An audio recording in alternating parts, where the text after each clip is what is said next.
어린 시절 우리가 읽은 책 가운데서 고전소설 삼국지 통속 지연이라고 하는 책을 잘 알고 계실 거라 생각합니다. 삼국지를 바탕으로 1522년에 나관중이라는 사람이 상상력을 더해서 기록한 역사 소설인데, 이 소설의 첫 장면에 무엇이 기록되어 있는 줄 아십니까? 이렇게 기록되어 있습니다. 화설천하대세 합구필분 분구필합이라고 얘기합니다.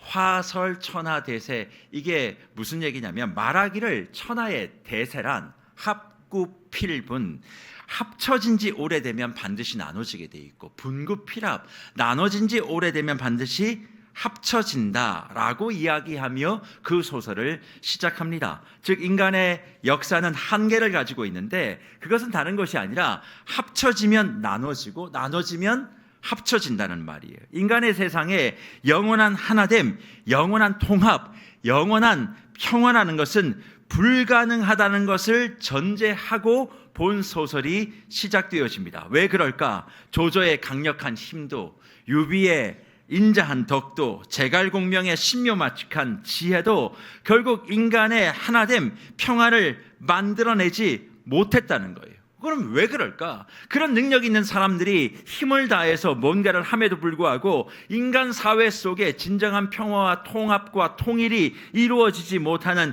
그 이유는 인간이 가진 탐욕과 욕심, 이기심이라고 하는 것이 평화가 아니라 반드시 뭘로 이끌어요? 분열과 전쟁으로 이끌게 되어지고, 인간은 그것을 결코 극복하지 못한다. 그 책은 이야기하는 것입니다. 손을 잡았다가도 무엇이 됩니까? 적이 됩니다.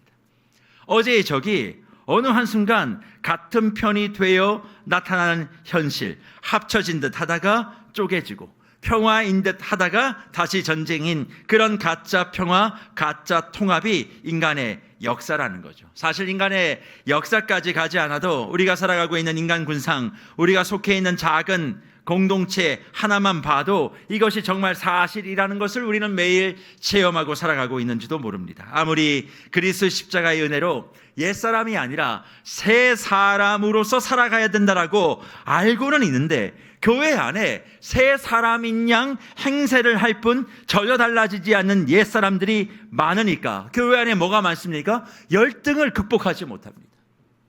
교회 안에 내가 가지고 있는 그 결핍을 이겨내지 못합니다. 그러니까 어떻게 해야 됩니까? 늘 뺏고 싶고 내가 올라가고 싶고, 그러기 위해서는 저 사람을 밟아야 되는 그런 일들이 마음속에, 우리의 삶 속에 늘 많이 있다는 것을 누구를 보면 알 수 있습니까? 내 옆에 있는 저 사람을 보면 안 되고 바로 나 자신을 보면 그렇구나, 내가 그렇구나, 나도 이 정도인데 당연히 그럴 수밖에 없지라고 확인한다는 거예요. 그런데 이런 인간군상의 현장, 어쩌면 더 치사할 수도 있는 사람들이 모인 교회라는 공동체 안에 주님은 한 사람을 주목하여 오늘 살펴보라 말씀하십니다. 그 사람은 어떤 사람이냐? 분열의 현장에서 진정한 통합과 화평과 평화를 이루어낸 한 사람입니다.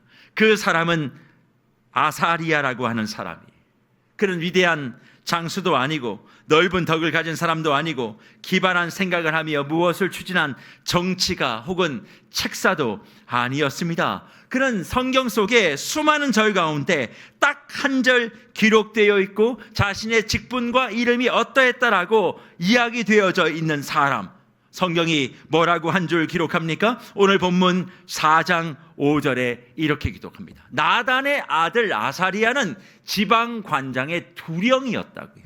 자기의 아버지가 나단이라고 얘기하고, 그리고 아사리아가 했던 일은 지방관장의 두령이었다라고 하는 이 한 줄을 성경은 우리에게 이야기를 하고 있습니다. 다시 말하면 지방자치장이었다, 성경은 말하고 있는 거죠. 아니 도대체 지방자치장이라고 기록된 이 아사리아를 통해 하나님은 도대체 어떤 기적을 우리에게 보여주며, 너희가 그런 기적의 사람이 되어야 돼, 네가 말씀의 사람, 성령의 사람, 믿음의 사람, 하나님의 백성의 사람이라면 아사리아와 같은 이런 기적의 삶을 살아내야 된다, 그렇게 말씀하며 우리에게 이 사람을 펼쳐 보이고 있습니다. 그러면 도대체 이 사람이 살았던 그 기적의 삶은 어떤 삶일까? 사실 오늘 열왕기상 4장의 시작은 어떻게 시작되고 있습니까? 1절을 보면 솔로몬 왕이 온 이스라엘의 왕이 되었다라고 시작합니다. 그러니까 본문의 배경은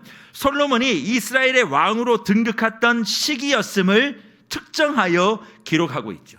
다윗의 시대가 마쳤습니다. 이제 솔로몬의 시대가 열렸어요. 그런데 솔로몬의 시대가 열리면 모든 것이 새로워지고 모든 것이 좋았을 것이다, 우리는 생각합니다만 아닙니다. 솔로몬의 시대가 시작되자마자 이스라엘 역사가 가장 어려움을 겪었던 그 일들이 뭡니까? 분열과 갈등과 다툼이었다는 것을 성경은 우리에게 증언하고 있어요. 열왕기상 1장을 보면 다윗 왕이 기력을 다한 노년의 시간, 차기 대권을 가지고 이스라엘은 완전히 두 진영으로 갈라져 있음을 발견하게 됩니다.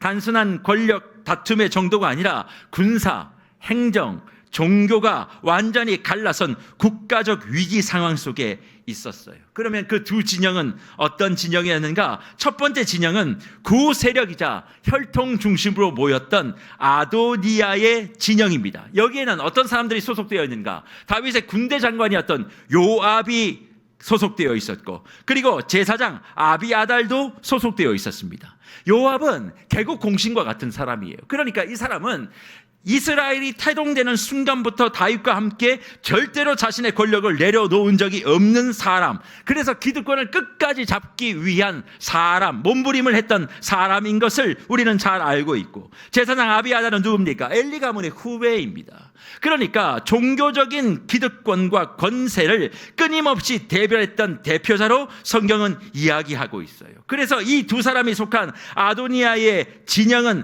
대표적으로 어떤 진영이었느냐? 혈통을 중시하고 정통성을 중시했던 진영이었던 것을 알게 되어지고, 그래서 열왕기상 1장 9절에 보면 이 사람들 중심에 이런 일들이 벌어집니다. 아도니아가 에르로겔 근방 소에렐 바위 곁에서 양과 소와 살찐 송아지를 잡고 왕자, 곧 자기의 모든 동생과 왕의 신하된 유다 모든 사람을 다 청하였다, 그렇게 말씀하고 있어요. 그러니까 대세가 전통과 혈통을 중시하고 있는 아도니아 중심으로 기울어져 가는 것처럼 성경은 이야기하고 있습니다. 하지만 여기에 반대 진영이 또 하나 있었는데, 거기가 어딘가? 솔로몬 진영이었습니다. 이 진영은 신진 세력으로 혈통보다는 언약 중심으로 뭉쳐진 곳이었어요. 여기에 소속된 사람들은 시위대장 분하야였습니다. 이 분하야는 어떤 사람이냐?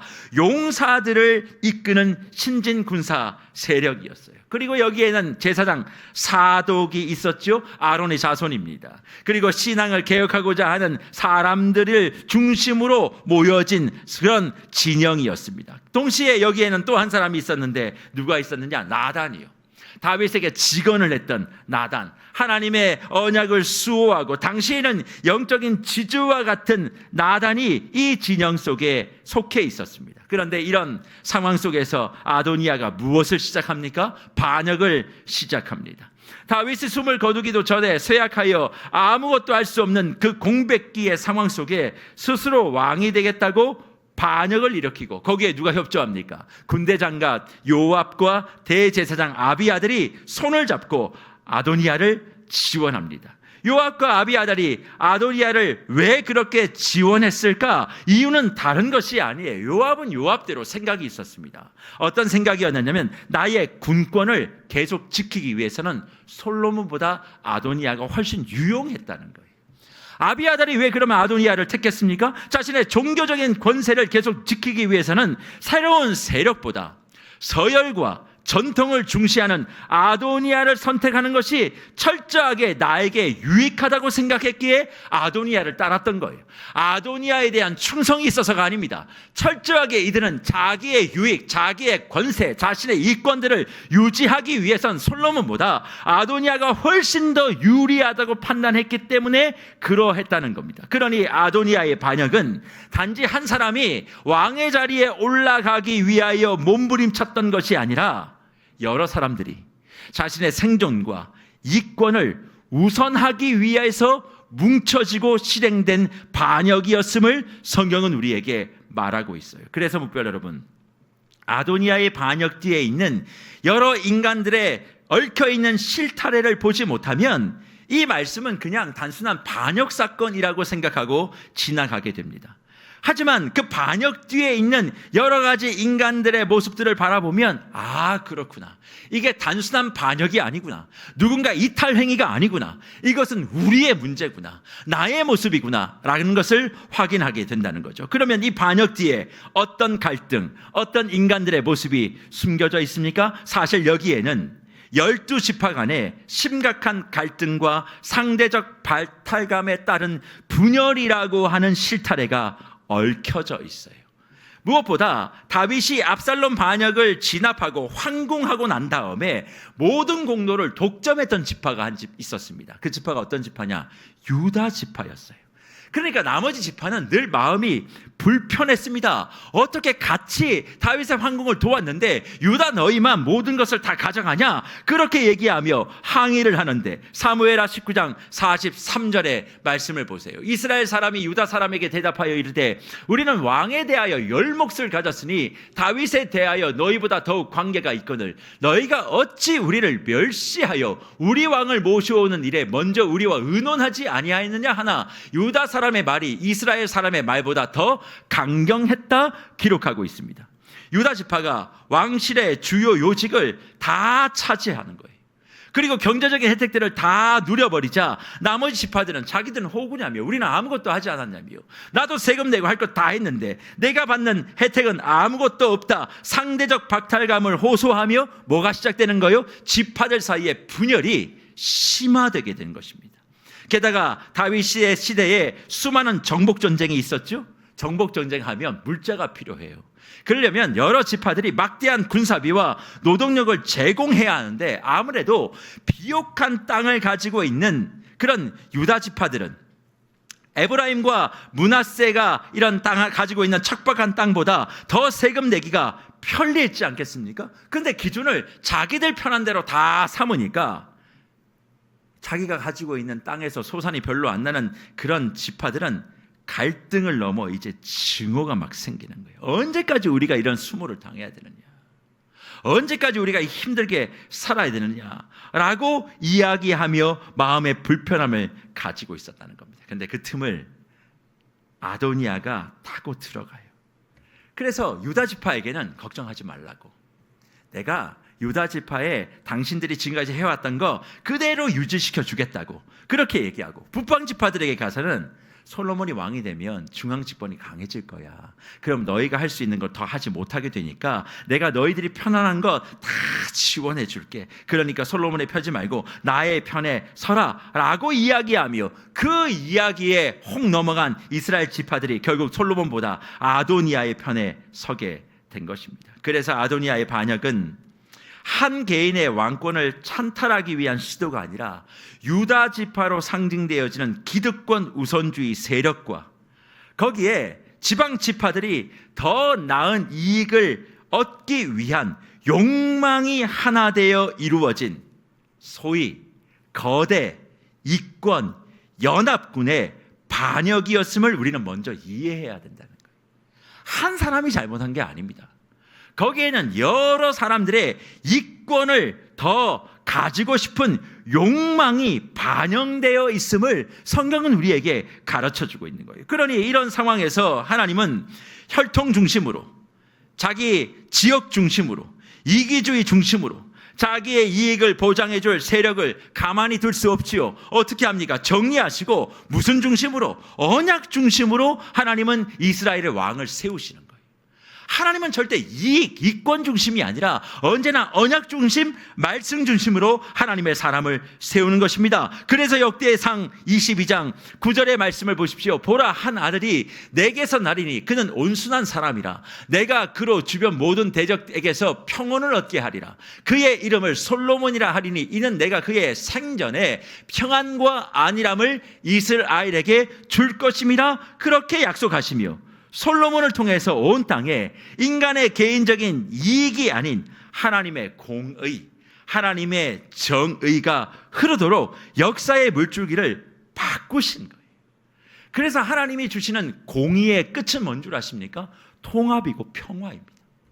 인간의 이익과 욕심으로 시작된 그 역사의 끝은 분열과 전쟁이지만 하나님의 공의, 하나님의 말씀으로 시작되어진 하나님의 역사는 그 끝은 뭐예요? 항상 통합이고 통일이고 평화이며 화평이라는 것입니다.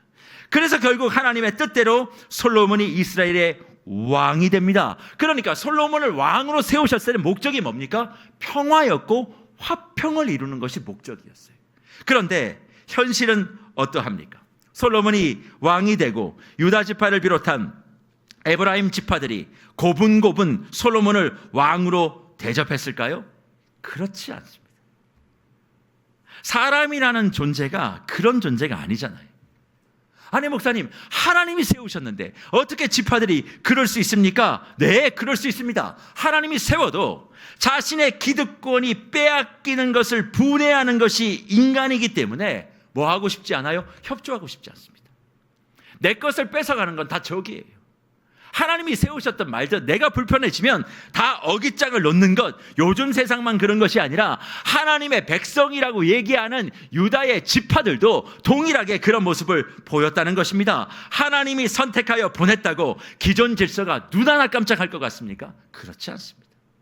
하나님이 택하시고 세우셔도 절대로 거기에 무릎을 꿇는 것이 아닌 것을 우리는 교회 안에서도 잘 보게 되어져요.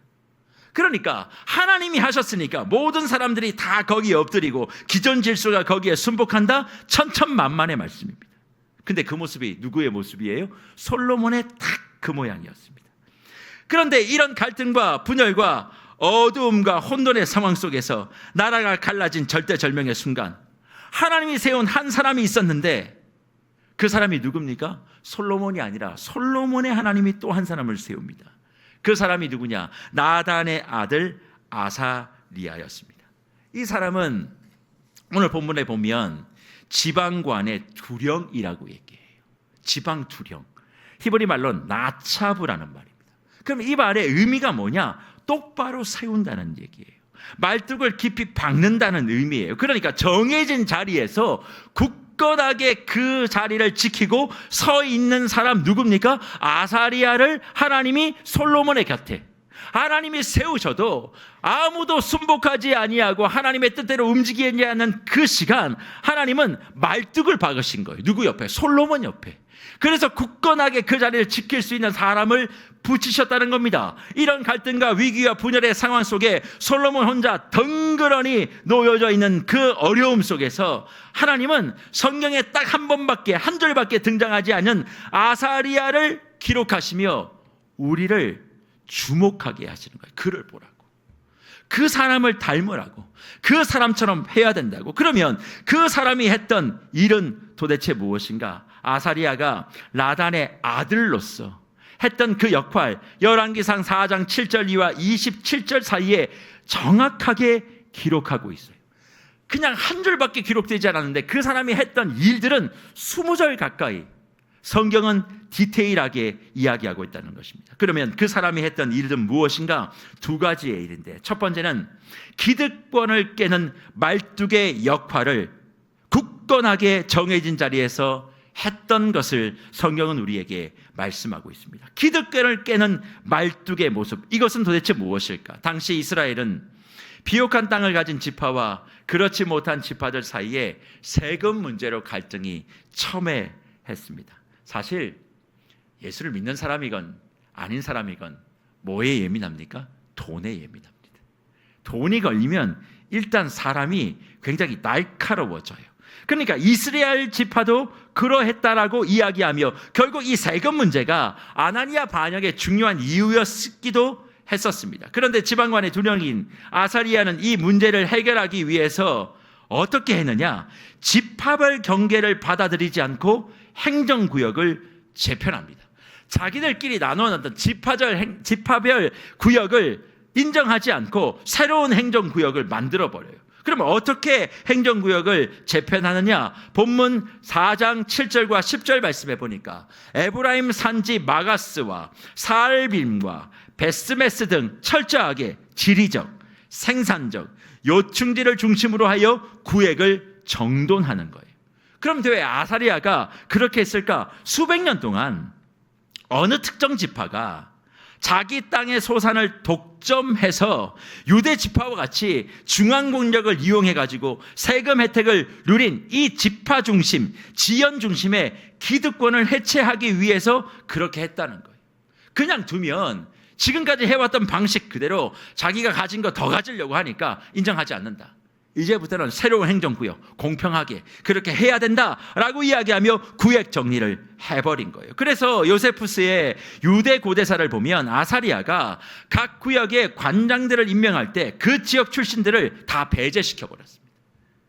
철저하게 지역 중심을 다 배제시키고 오히려 왕의 사위들을 지역에 보내서 지파장들의 권력을 억제하고 중앙 집권 행정을 통해서 하나님의 공의가 흘러가도록, 온 땅에 흘러가도록 애썼음을 발견할 수 있어요.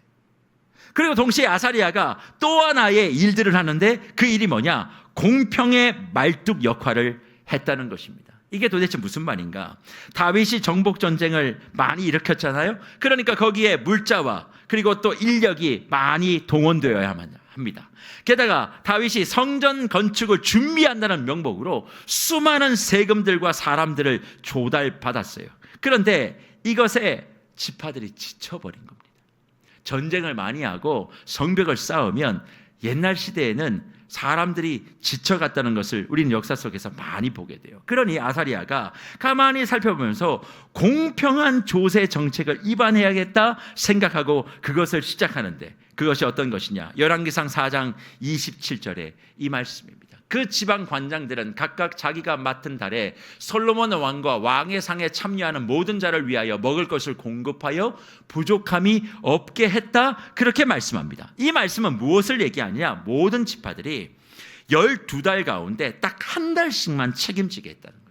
어떤 일이 생길 때마다 막 걷어들인 것이 아니라 이번 달은 어느 지파, 저번 달은 어느 지파. 그래서 12지파가 정확하게 그것을 공평하게 나누어서 과중한 부담이 없도록 하며 누가 더 많이 내느냐 적게 내느냐 가지고 불평과 갈등을 원천적으로 차단하는 행정을 실행했다는 것입니다. 사실 이것은 성경 속에서만 나오는 이야기는 아니고요. 그 당시 역사 속에 고르베라고 하는 제도가 있었어요.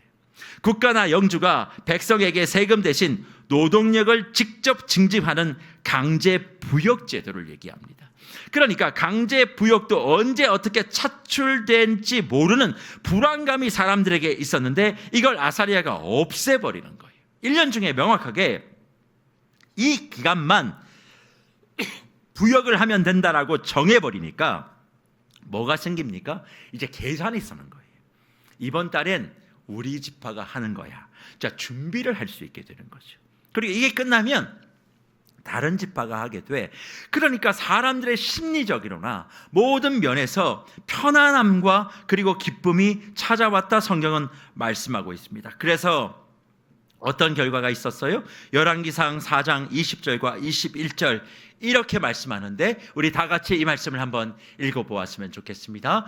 유다와 이스라엘 인구가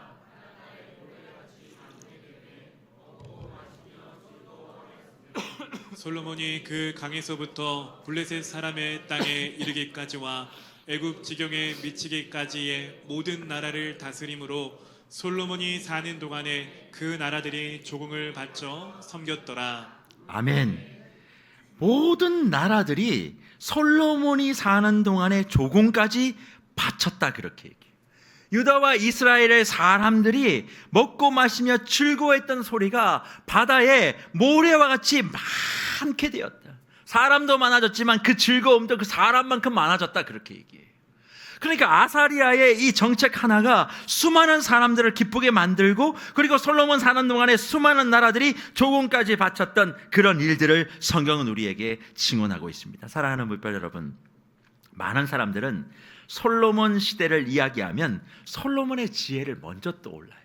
솔로몬 정말 지혜로운 사람이야. 우리 자녀들이 솔로몬과 같은 지혜가 있었으면 좋겠어. 그렇게 기도하고 소망합니다. 네, 솔로몬의 지혜 분명히 있었고 그 지혜는 이 땅의 것과 비교할 수 없는 영광스럽고 신비한 하나님의 지혜에 있음을 우리는 확인할 수 있습니다. 하지만 솔로몬의 시대에 혼돈과 분열과 흔들린 땅이 중심을 잡고 갈등과 분열이 하나님의 공의의 결과 화평과 평화의 질서로 정리가 되며 다른 나라까지도 유다에게 나와 무릎을 꿇고 섬기게 된 이유는 솔로몬의 지혜만 있어서가 아니라 이름도 모르지만, 그리고 성경에 한 줄밖에 기록되지 못했지만 나단의 아들 아사리야를 하나님께서 솔로몬 옆에 말뚝으로 세워 놓으셔서 하나님의 그 일들이 이루어졌음을 성경은 우리에게 도전하고 있다는 사실입니다. 그러면 아사리야가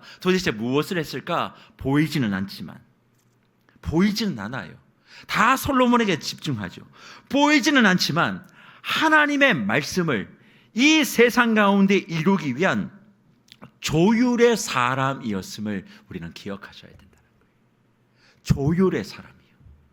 하나님의 말씀과 하나님의 공의가 이 땅 가운데서 실현될 수 있도록 수많은 조율을 물밑에서 했던 사람이 있었기에 솔로몬 시대에 이런 화평과 이런 통합이 이루어졌음을 우리에게 보여주며 무엇을 도전하고 있을까요? 다른 게 아닙니다. 어쩌면 하나님은 지금 그리스도 예수를 이 땅의 영원한 통치자로 선택하시고 하나님의 왕권을 분명히 그리스도의 십자가의 능력으로 우리에게 보여주셨습니다. 그러면 그 하나님의 왕권이 여러분의 가정과 여러분의 교회와 여러분의 직장 가운데 완성되기 위해서 누가 필요해요? 아사리야와 같은 사람들이 필요하다는 거예요.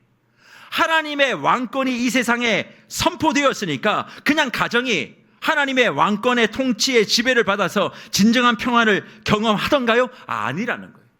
누가 필요해요? 아사리야와 같이 보이지 않지만 하나님의 사랑과 하나님의 공유를 가정 속에, 가족 속에, 식구 속에 조율하고 있는 그 사람이 필요해 라고 이야기하며 네가 그 사람이 되었으면 좋겠어. 하나님의 역사와 하나님의 능력은 이미 선포가 되었죠. 그러나 하나님의 역사와 하나님의 공의가 선포되었다고 해서 교회가 평화롭던가요? 아닙니다. 교회가 평화되기 위해선 하나님의 공의와 그 말씀을 실현하고 조율하기 위한 보이지 않는 아사리야들이 많아야 그 평화와 기쁨이 교회 가운데 가득하게 되는데, 모두가 다 아사리야는 되고 싶지 않습니다. 다 이름 나고 싶은 사람만 되고 싶죠. 조율하고, 그리고 사람의 마음을 만지고 협상하고 협의하며 이렇게 해보자 저렇게 해보자, 그렇게 이야기하는 조율의 사람, 그 아사리야가 없기 때문에 하나님의 말씀이 선포되어짐에도 불구하고 가정이, 교회가 평화롭지 못합니다. 늘 분열과 갈등 속에 있는 거예요. 늘 기도하는 사람은 많습니다. 예배드리는 사람은 많습니다. 그러나 아사리야와 같이 서로를 조율하는 사람이 없어요. 그러니까 문제가 해결이 되지 않는 거죠. 어쩌면 하나님은 지금 이 말씀을 통해 세계로 교회 보이지 않는 조율의 사람 아사리야가 네가 됐으면 좋겠다고, 보이지 않는 사람들을 만나가며 분열을 좀 해결하라고, 갈등을 좀 싸매라고, 식구들을 좀 찾아다니면서 하나님의 공의는 평화라고, 평화로운 삶을 살기 위해서 당신과 내가 무엇을 해야 되겠냐고 그렇게 얘기하며 물밑에서 접전하는 조율의 사람 아사리야가 되라고 우리에게 도전하고 있는지도 모르겠습니다. 그런데 왜 저와 여러분이 이런 아사리야와 같은 삶을 살지 못할까요? 이유는 딱 하나입니다. 늘 저와 여러분의 관심은 이권과 탐욕에 있기 때문에 그래요. 내 이익과 유익에 있기 때문에 그렇습니다. 내 유익이라면 하나님의 말씀도 뒤로하고 나를 보장해 줄 그 사람을 따라가는 거죠. 그러니까 가정도, 교회도, 사회도, 직장도 늘 혈연, 학연, 지연을 따라 움직이니까 그 끝은 뭐예요? 평화가 아니에요. 위장된 평화로 보일 뿐이죠. 언젠간 같은 편이었는데 내일 다시 적이 되어 나타난다니까요. 오늘 적이었는데 내일 다시 손을 잡고 동지라 얘기한다니까요. 이게 우리 인간의 군상 아닙니까? 그러니까 주님은 오늘 이 말씀을 통해서 우리에게 도전하며 정말 하나님의 공의를 이루는 사람이 되기를 원하냐? 그럼 아사리야와 같이 조율의 사람이 네가 되어야 돼. 네가 조율의 사람이 돼서 수많은 사람들을 만지고 협상하고 협의하고 어루만져주고 끌어주고 밀어주고. 보이진 않아요. 그 보이지 않는 수많은 헌신들이 결국 뭐예요? 나의 가정과 교회 속에 말뚝이 되어 박혀질 때 하나님의 공의, 그 결과가 뭡니까? 진정한 평화, 진정한 화평, 진정한 기쁨이 가정 속에, 교회 속에, 나라와 민족 속에 이룰 것을 우리에게 말씀하고 있는 것이 아닙니까? 그러면 이 아사리아의 조율의 모습은 도대체 어디에 나왔을까? 다른 게 아닙니다. 아버지가 누구예요? 나단이지 않습니까? 언제나 사람 중심이 아니라 하나님 중심으로 하나님의 말씀을 다윗 앞에서도 단호하게 이야기했던 그 아버지 나단의 말씀 영성이 아사리아에게 흘러 들어왔어요. 그러니까 아사리아는 아버지의 이름을 잇대어 한 것이 아무것도 없습니다. 아버지 나단의 그 말씀과 그리고 기도의 영성이 아사리아에게는 어떻게 이어졌는가? 실제적인 영성이 되어졌어요. 실무적인 영성이 되어졌어요. 아버지의 이름에 기대어 내가 더 뭘 얻겠다고 하는 것이 아니라 아버지의 그 신앙이 실제적으로 이어지고 계승되어짐으로 하나님의 공의를 이루기 위한 실무적인 행정을 감당하게 되는 거예요. 어떤 모습입니까? 백성의 부담은 줄여요. 하지만 왕실의 창고는 채워요. 하나님의 성전은 더 부유하게 만드는 지혜의 가교. 신앙 계승을 그냥 예배 잘 드리는 것으로만 생각하면 안 돼요. 어떤 의미에서 진짜 신앙 계승은 나의 선대의 신앙이 자녀 세대로 올라가서 실무적인 영성, 실제적인 영성이 되도록 만드는 거예요.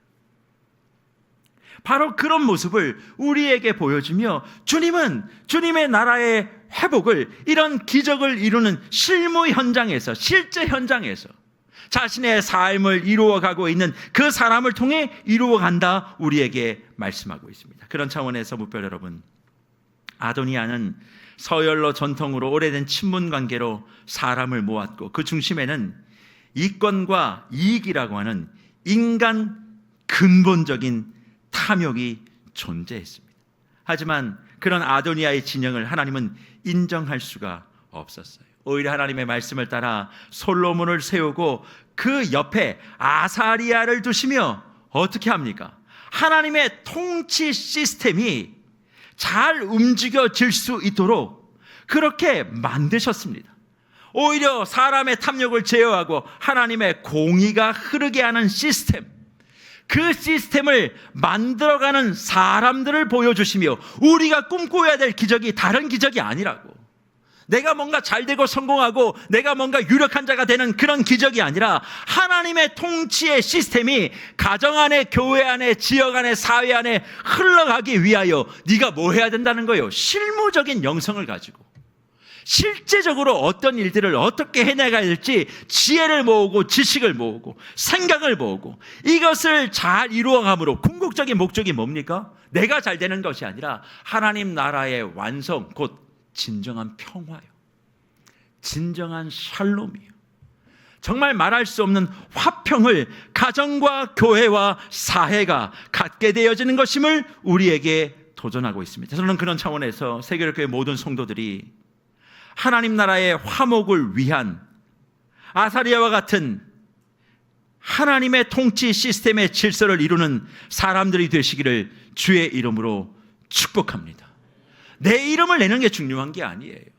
보이지 않아도 물밑에서 그 일들을 이루어가며 정말 조율하고 있는 그 사람이 없기에 가정이요, 맨날 싸우는 거예요. 여러분의 가정 한번 보세요. 어떤 갈등이 있을 때 가만히 냅두면 해결이 안 돼요. 그럼 여기 가서 이 말하고 저기가 저 말하는 사람이 있어야 갈등이 해결되죠. 아버지와 아들 사이에 갈등이 있어요. 누가 그걸 해결할 거예요? 엄마가 중간에서 왔다 갔다 해야 돼요. 안 그러면 안 돼요. 이게 교회도 마찬가지예요. 가만히 있으면, 말씀 듣고 기도하면 해결됩니까? 아니에요. 누군가 아사리아가 돼요. 누군가의 말뚝이 돼요. 그 옆에서 조율하고 협의하고 마음을 다독이고, 이 역할들 보이지 않지요. 그러나 그런 사람들을 통해서 하나님은 하나님의 공의와 하나님의 평화를 이루겠다. 이게 뭐예요? 기적이다, 우리에게 말씀하고 있는 것이 아닙니까? 그런 차원에서 저와 여러분의 가정과 교회에 이런 기적이 지금 일어나고 있습니까? 화평의 기적이요, 평화의 기적이요, 통일의 기적이에요. 통합의 기적이에요. 그냥 내버려둬라, 안 된다, 그렇게 생각하고 늘 반목하며 늘 마주하면 갈등하고 앞에서는 웃지만 돌아서면 시기하고 적대감을 나누어 갈라졌던 그 지파가 아사리아가 정한 공평한 질서와 행정 앞에 함께 먹고 즐거워하고 있는 이 모습, 저와 여러분이 누려야 될 가정의 모습이고 교회의 모습인 줄 믿습니다. 그런데 왜 이런 모습들이 이루어지지 않을까요? 그것은 이름이 없는 그 자리에 내가 있고 싶지 않기 때문에, 내가 희생하는 것이 희생으로 끝날 것 같은, 그리고 안 될 것 같은 그런 부담감이 저와 여러분의 마음 가운데 있기 때문 아니겠습니까? 그러니까 늘 어떻게 하면 내가 좀 더 많은 것을 가져볼까, 나의 이익과 유익에 더 골몰하며 내 것을 지켜주면 내 편, 내 것을 좀 가져가면 적, 그렇게 딱 명시하고 하나님의 말씀과 하나님의 질서를 생각하지도 않고 그냥 내가 나와서 편하면 내 편, 날 불편하게 하면 나쁜 편, 그렇게 딱 갈라가지고 나오고 있으니 어떻게 그런 사람들이 모인 공동체에 하나님의 평화, 하나님의 공의가 있겠어요? 그런 차원에서 저는 우리 성도님들께 물어보고 싶습니다. 여러분 한 사람 때문에 가정의 갈등이 사라지고 있습니까? 여러분 한 사람 때문에 이 교회의 분열과 다툼이 사라지고 있던가요? 아니면 나 하나 때문에 오히려 가정의 갈등이 증폭되거나 나 하나 때문에 교회의 다툼이 더 많아지는 것은 혹시 아니겠습니까? 단순히 믿음이 좋으면 기도만 하면 된다라고 말하지 마십시오. 솔로몬에게 아사리아가 없었으면 하나님의 선한 영향력이 미쳐지고 하나님이 약속하셨던 그 진정한 평안과 안위는 선물될 수 없었습니다. 그런 차원에서 주님은 우리에게 도전하고 있는 거예요. 네가 그 가정에, 교회에, 이 나라에 아사리아가 좀 됐으면 좋겠다.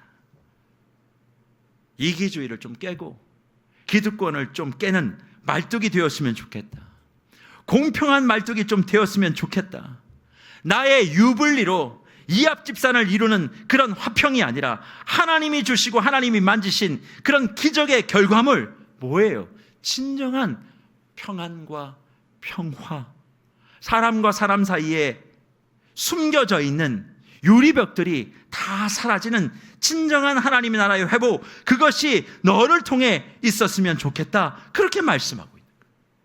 가정 안에서 가족들이 서로를 바라보며 어떻게 반목할 수 있겠습니까?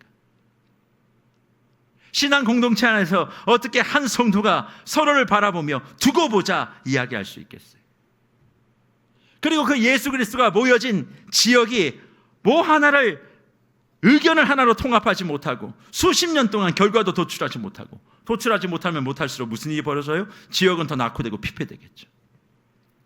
혹시 그 갈등과 분열의 중심에 교회와 성도가 있는 것은 아닐지 스스로를 돌아봐야 된다는 거죠. 그런 차원에서 저는 세계로 교회 모든 주의 권속들이 각자의 자리에서 아사리아와 같은 말뚝이 되어 사방의 평안을 가져오는 하나님의 사람이 되시기를 주의 이름으로 축복합니다. 내가 그 역할을 감당하면 외부는 무릎을 꿇게 되어 있는 거예요. 사랑하는 목별 여러분, 정말 복을 받고 싶으십니까? 그러면 가정의 평화를 이루십시오. 정말 하나님의 기쁨을 맛보고 싶으십니까? 교회의 화평을 위하여 여러분 애쓰셔야만 합니다. 가정과 교회가 평화롭지 못하고 가정과 교회가 화평되지 않는데 여러분의 개인에게 복이 주어진다, 그건 여러분의 욕심입니다. 내 가정이 화평하고 내 교회가 평화로울 때 여러분의 삶에 말할 수 없는 하나님의 축복의 통로는 활짝 열려 은혜가 부어지는 것이지, 가정이 불화하고 교회가 갈등 속에 있는데 내 삶이 잘 된다, 그건 성경 어디에도 이야기되지 않아요. 왜요? 구주 예수와 가정과 교회와 내 영혼은 한 몸이기 때문에 그렇습니다. 그런데 한 몸 가운데 어디가 문제가 있고 뭔가 자꾸 지금 상태가 안 좋은데 내 인생이 잘 된다, 그런 일은 없어요. 그러니 정말 내가 잘 되고 싶다면 가정의 분란의 언어를 멈추시길 바랍니다. 그리고 교회 안에 음침한 곳에서 누군가에 대해서 이러쿵저러쿵 얘기하는 걸 멈추셔야만 해요. 그럴 때 아도니아의 길을 거부하고 아사리아의 말뚝이 돼요. 나의 이익과 나의 서열과 나의 공로를 내려놓고 하나님의 공의를 먼저 실천하는, 하나님 나라의 질서에 앞장서는 사람이 돼요. 주님이 허락해 주시는 놀라운 은혜와 기쁨을 저와 여러분을 통하여 가정과 교회가 맛보게 되는 줄 믿습니다. 그래서 말씀을 마무리하며 저는 여러분께 도전합니다. 하나님은 이 땅에 저를 통해, 여러분을 통해 하나님의 나라의 공의를 흘려보내기를 원하십니다. 그 공의는 무엇입니까? 이 세상에 불공평함으로 지르고 있는 사람들의 비명소리를 기쁨의 웃음소리로 바꾸는 것이 하나님의 공의입니다. 그러기 위해선 저와 여러분이 무엇을 해야 될까요? 분열의 영이 이 땅에서 물러나도록, 갈등의 영이 가정에서 살아나도록. 그러기 위해서 뭐 해야만 합니까? 열심히 기도하는 것도 중요하지만 그 기도를 조율의 자리에 끌고 들어가 만지셔야 되는 거예요. 오늘 말뚝의 기적 그렇게 얘기하니까 뭐 이렇게 꼰대를 부리고 고집을 부리고 그렇게 생각하시는 분들이 그게 아니고요. 조율의 말뚝을 밟는 거예요. 가정 속에, 직장 속에, 그리고 교회 속에 보이지 않는 끊임없는 그런 나의 헌신을 통해서 뭡니까? 하나님의 왕되심이 가정과 교회 속에 선언되어지고 그것이 모든 가정과 교회와 사회의 시스템으로 움직여지기 시작하면 결과는 뭐예요? 평화와 화평이라 우리에게 말씀하고 있는 것이죠. 앉아서 솔로몬의 지혜만 달라고 기도하지 마시고 이제 아시리아의 그런 실무적인 영성을 각자의 삶에 실천하셔서 여러분의 가정을 기적의 가정으로, 여러분의 교회를 기적의 교회로, 그리고 그런 기적의 가정과 기적의 교회가 뭉치면 이 나라도 기적의 나라가 될 줄 믿습니다. 이 나라의 기적이 뭡니까? 분열이 끝나는 거예요. 동서간에 남북간에 진정한 하나님 나라의 통일을 이루는 거예요. 어쩌면 그것을 가로막고 있는 것이 저와 여러분들일 수 있지 않겠습니까? 오늘 이 말씀을 다시 한번 가슴에 새기고, 주여, 내가 화려한 솔로몬이 아니라 보이지 않지만 하나님의 공의와 화평을 조율하는 보이지 않는 아사리아가 되어 내 가정부터 갈등 없이, 내 교회부터 분열 없이 하나님의 공의의 시스템을 구축하는 사람이 되겠습니다. 그런 마음을 가지고 한 걸음 두 걸음을 내디딜 때 주님은 그 사람을 기적의 사람으로 베푸셔서 하나님이 원하시는 진정한 하나님 나라의 참된 모습을 저와 여러분의 삶에 부어 주실 줄 믿고, 이번 한 주간도 삶의 걸음 속에 어렵고 힘든 일들이 많으시겠지만 보이지 않는 곳에서 갈등을 해결하기 위한 조율자로 아름답게 서가시는 저와 여러분들 되시기를 주의 이름으로 축복합니다.